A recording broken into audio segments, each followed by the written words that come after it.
It's been a busy week here in the Inland Northwest, so let's get you caught up with the KREM 2 News Week in Review. I'm Cody Proctor. Thanks for watching. Over the next half hour, we'll take a look at some of the news you might have missed from the past week here in the Inland Northwest. Let's get started with one of the week's biggest stories.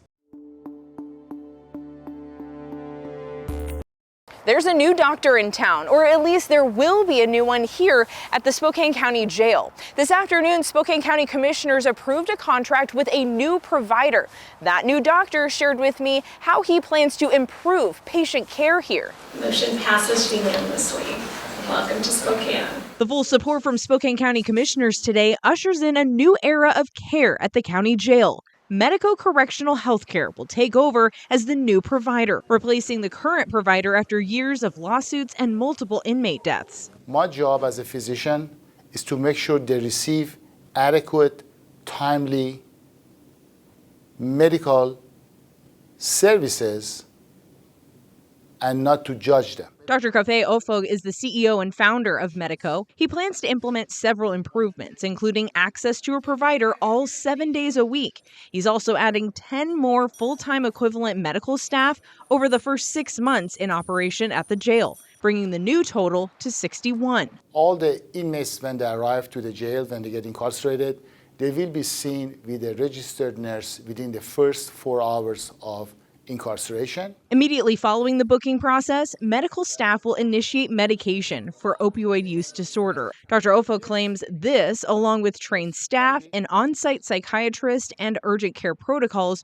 will contribute to a reduction in opioid overdoses in the facility. When the jails start to administer MOUD program, those jails significantly have noticed the number of inmates suffering from overdose will dramatically decrease. The new contract with Medico will go into effect in February. Amanda Rowley, KREM 2 News. Well, I am standing outside Colville Tribal Court where one of the victims, Lauren Dick, was employed at. Now, court documents say Damian Martinez Jr. called 911 and confessed to police that he stabbed and killed Laura Dick and her 17-year-old son, Anthony Vieira. Court documents state Martinez and Laura Dick were in a relationship for about 8 years. Martinez stated he believed Dick was cheating on him. Investigators say Martinez called 911 December 11th. On that day, he said he woke Laura Dick's son up and stabbed him in the neck. A few hours later, when Dick came home, Martinez said he confronted her about the cheating and she denied it. The two struggled and he stabbed her in the neck. Dick has 2 children. Her daughter was not home at the time of the incident, court records show. The Grand Coulee Dam School District confirms both children are students at Lake Roosevelt High School. I was in shock because I had interaction with this student all of last week. Today, grief counselors were supporting students and staff, and the district superintendent tells me about Anthony Vieira's character and how the students honored him today. He is very resilient. He liked to be outside, very social butterfly with the students. There was a whole class in there, and they were making memory rocks for him.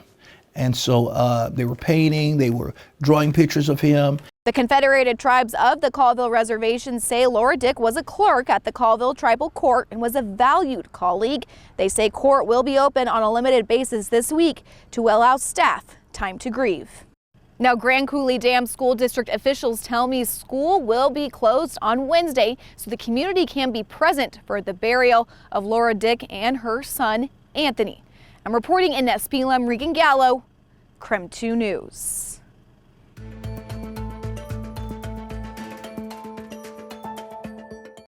Spokane County commissioners are taking action, formally asking the state for a 14th Superior Court judge. The move comes after pressure from Superior Court judges and the County Bar Association, who say the system is overwhelmed and there are thousands of backlogged cases. Right now, Spokane County has 13 Superior Court judges in accordance with current state law. The commissioner's resolution asked the Washington State Legislature to amend that law and increase Spokane County's total judges by 1. It's a great start, but it's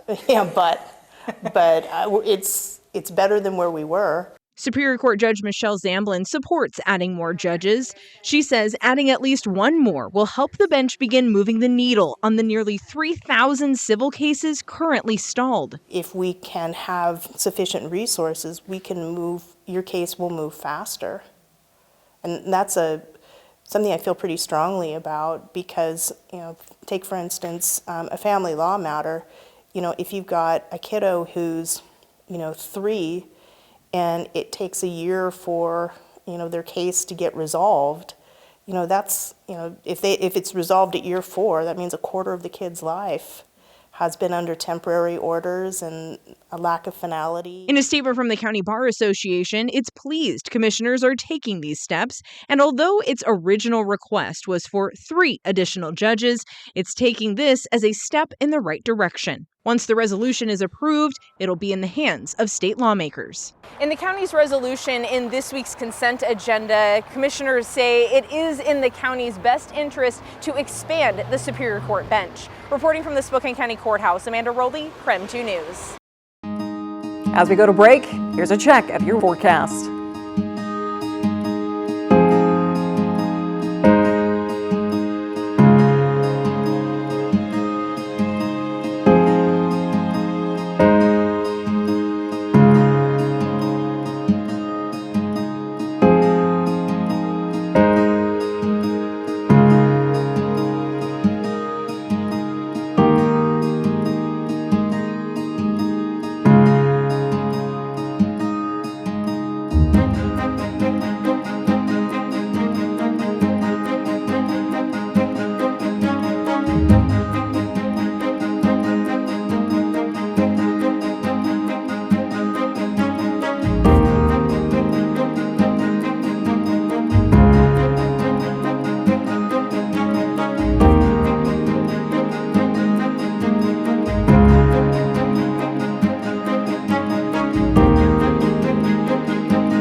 Welcome back to the KREM 2 News Week in Review. Each weekend, we walk you through headlines for the past week in the Inland Northwest.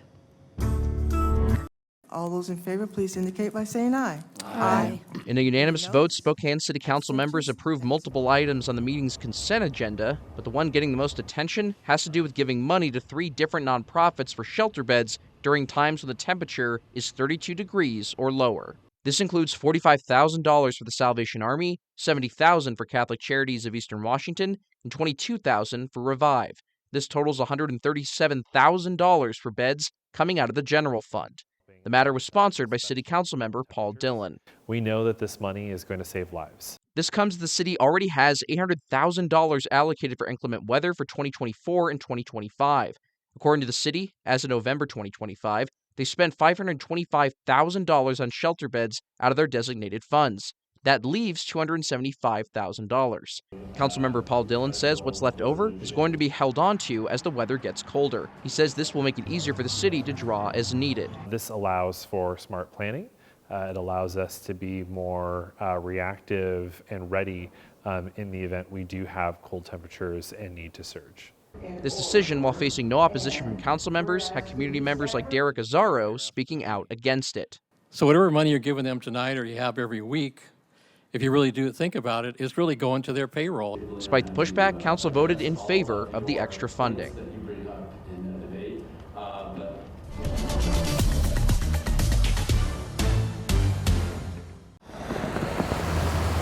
In Snoqualmie Pass, how's it going? You'll find the locals hanging out at Drew Brew, beating the cold with a cold one. Ta-da! And after a few beers, I'll do a windy shot, 69. Sounds good. It's getting even colder. Did you guys hear about the blizzard warning? Customer Luis Rosales did. My buddy called me and he just warned me about maybe we would lose power again and that there's supposed to be a big storm coming in.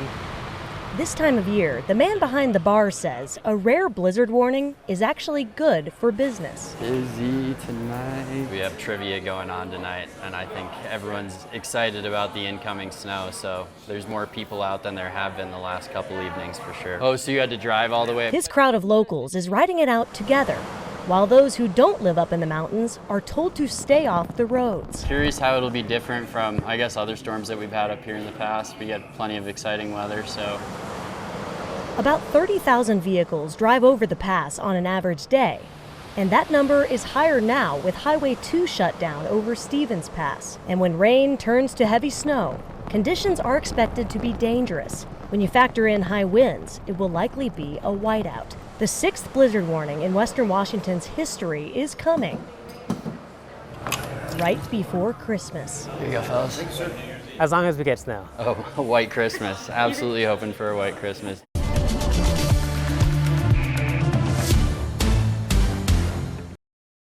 Traffic cones, road closed signs, and active Avista crews are still out responding to fallen trees entangled in power lines on South Bernard Street Wednesday night. In Spokane County Fire District 3 Deputy Fire Chief Bill Denstead says firefighters responded to several 911 calls related to damage made by the historic winds, adding more damage from the storms could still come. We've had a lot of wind. There could be weakened trees out there that haven't come down. There could also be branches up in the trees. He says crews responded to several 911 calls for power outages and fallen trees on roadways. This, once first responders contained each situation, posed the issue of whose responsibility it is to dispose of the debris. It's a question Denstead says comes up often. And this comes up all year round, not just during the windstorms. He says the answer depends on where the trees fall. In the city of Spokane, folks are encouraged to call Spokane 311 for crews to come clean any downed trees on city streets and parks. Across the county, you're asked to report it to Spokane County Public Works for cleanup. If it's on your property and difficult to clean up yourself, Denstead says a person's best bet is to reach out to a private tree removal company. He also says if a person feels inclined, they can research how to get a permit to burn large debris through the Department of Natural Resources. Spokane Regional Clean Air Energy handles smaller yard waste burnings. However, he says despite winds slowing down as of Wednesday morning, it's best to not take that method up at this point. I'd wait till the winds died down. As folks in the inland Northwest take time to look at how much impact these storms are leaving on the community, Denstead hopes people stay vigilant and safe as power companies still repair damages from the storms. Pay attention when we do get these winds on the trees and those branches that are up in the trees. A lot of people forget about them. Oh boy. It was a breakthrough role that set the stage for one of Hollywood's most indelible careers. For 8 seasons, Rob Reiner was bleeding heart liberal Michael Stivic in the 1970s CBS sitcom All in the Family. He routinely butted heads with his staunch conservative father-in-law Archie Bunker. You are a meathead. After All in the Family wrapped up, he went behind the camera, beginning a decades-long run as a director across multiple genres that remains almost unmatched. This is Spinal Tap was his first feature. Most of the amps go up to 10. Exactly. Does that mean it's louder? Is it any louder? Well, it's one louder, isn't it? The mockumentary about a heavy metal British band would find its way into the lexicon for generations to come. No good. My dad said it, I'm no good. In October, he told 60 Minutes 1986's coming-of-age story, Stand By Me, was based on his relationship with his father, legendary TV comedy writer Carl Reiner. As I'm writing this scene, I'm crying. I actually cry. When I was making it, I knew that he loved me, and he did understand me, but as a little boy, that's what I felt. The Princess Bride became a cult classic. Inconceivable! And When Harry Met Sally set the template for just about every romantic comedy that followed. Oh. With Reiner's mom delivering a punchline for the ages. I'll have what she's having. The military tribunal thriller and drama A Few Good Men earned him his first and only Oscar nomination. You can't handle the truth! Off the screen, Reiner was also an activist, championing marriage equality, anti-tobacco efforts, and environmental causes. Reiner's latest act was a return to what launched him with Spinal Tap 2. He said decades-long success is no sure thing. All the films I've made, I never know what's going to work, what's going to not. I try to get something I like. And if I like it, then I say, well, at least I like it. Hopefully somebody else is going to like it. Vladimir Jutit, CBS News.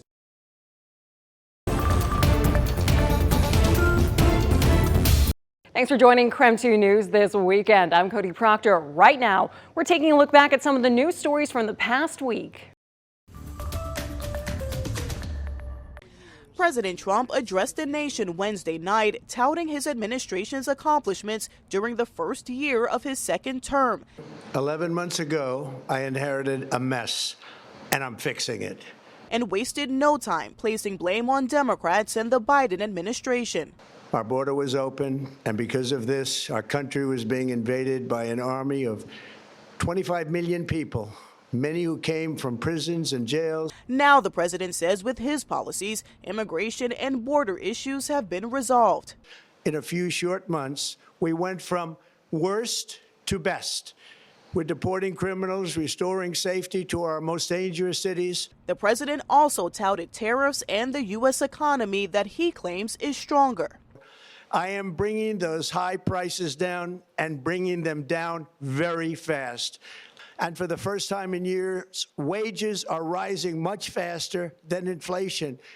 President Trump's address to the nation comes as concerns about affordability persist. And a new CBS News poll shows only 32% of Americans have a positive view of the condition of the economy.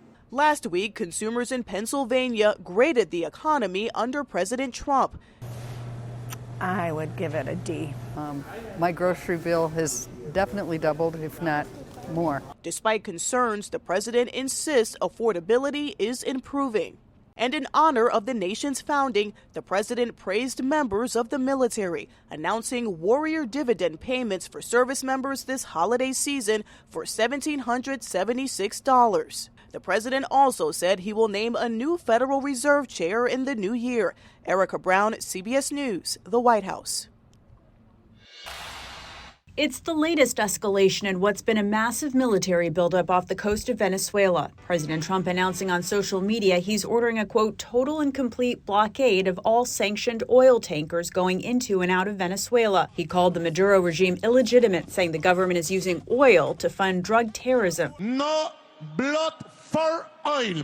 No war for oil. The president's post comes a week after the administration seized a sanctioned oil tanker that had just left port and follows at least 25 deadly strikes on alleged drug boats. Navy Admiral Frank Bradley returned to Capitol Hill Wednesday to speak to the House and Senate Armed Services Committees on the strikes as Democrats continue to question their legality. For all of their claims that this is about drug trafficking, this is about regime change. Defense Secretary Pete Hegseth and Secretary of State Marco Rubio briefed all members of Congress Tuesday, but some lawmakers on both sides were left questioning the administration's overall strategy. Is it the policy to take Maduro down? It should be if it's not. And if he goes, what's going to happen next? Their policies in the Caribbean are unclear. We don't know what the limits are. We don't know where they'll stop. Venezuela called President Trump's latest actions a reckless and grave threat, violating international law and free trade. Natalie Brand, CBS News, Washington. Welcome back to the KREM 2 News, a week in review. We hope you're having a great weekend. Let's get back to one more story you might have missed this past week.